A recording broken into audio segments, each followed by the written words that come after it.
Allied patrols on the Anzio front below Rome are in constant contact with the enemy. Troops blazing away within sight of a Nazi outpost.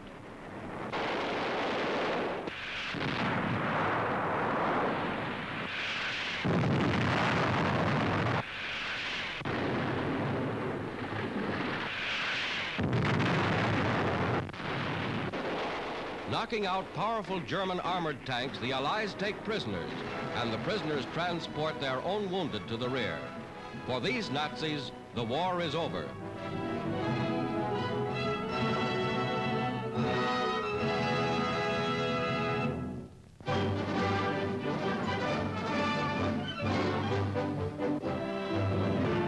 Home to Washington after far-reaching diplomatic talks in London come Under-Secretary of State Edward R. Stettinius and members of a State Department mission, which joined with other Allied nations in exploring post-war problems.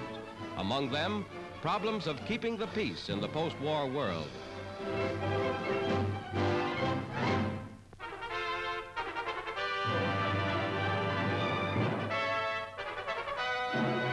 Touring amid New York skyscrapers, American servicewomen model their new year-round wardrobe.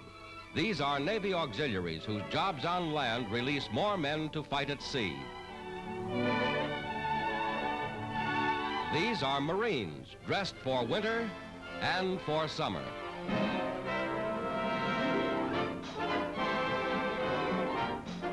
These young ladies are in the Coast Guard, and they join members of the Women's Army Corps in a garden overlooking Manhattan's Fifth Avenue.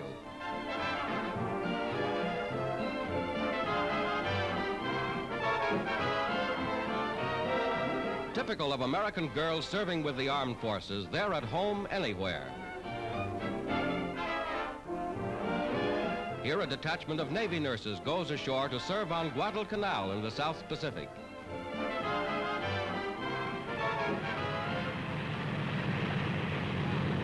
Not many months ago, this was a battleground, the first land to be wrested from the Japs. Now, with the enemy wiped out on Guadalcanal and on the defensive throughout the entire Pacific, these courageous girls join American forces carrying the war to the enemy.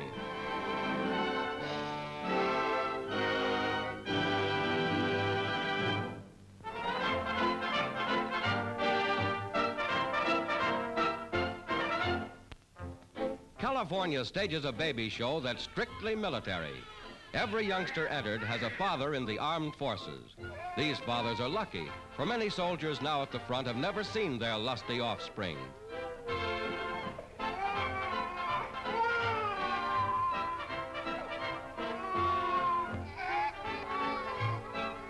They're a pretty healthy and robust lot.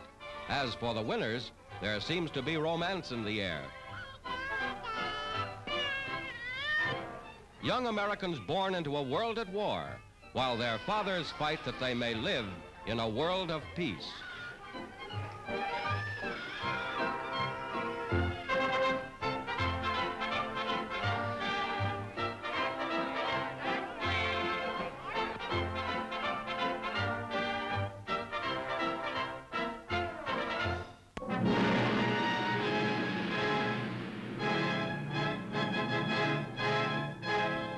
Amid the snow-capped Rockies of America's far west, the Forestry Service puts a novel new vehicle into operation for the first time.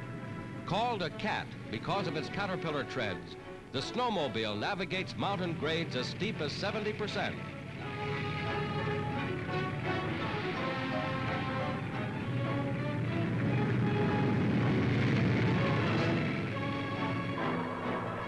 Through famous Chinook Pass, the snowplows go into action.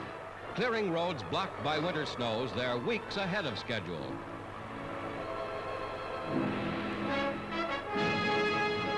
Ingenious machinery opening the highways in the land of high mountains and heavy snows.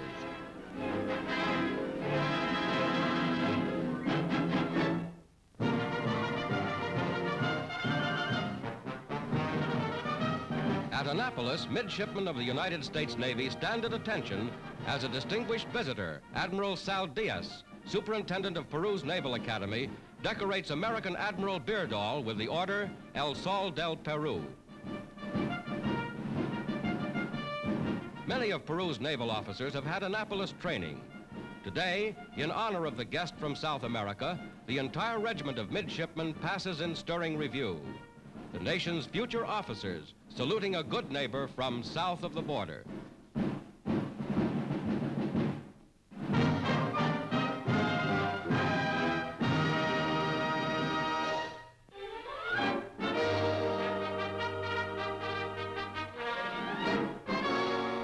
Historic Churchill Downs lures 60,000 turf fans for the 70th running of America's oldest racing classic, the Kentucky Derby.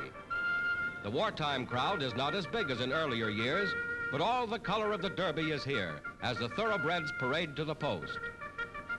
All eyes around the starter as 16 hopefuls break from the barrier.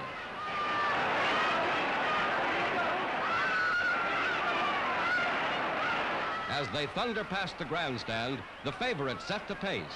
Pensive, whom you'll see later, is trailing in 13th position.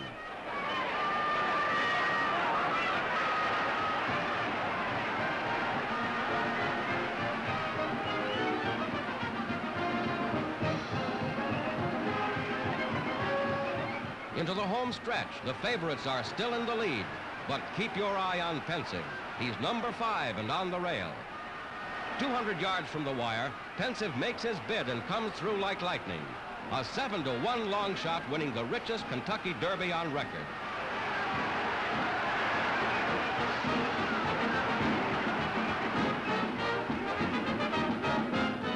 To Americans, this is racing's day of days.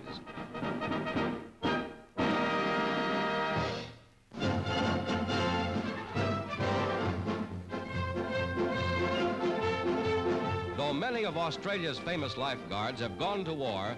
The sturdy surfmen on colorful Bondi Beach continue to stage their thrilling water carnival. Launching surf boats into giant rolling waves, they demonstrate the nautical ability for which Australians are famous. No ocean is too rough for these hardy sons of the sea.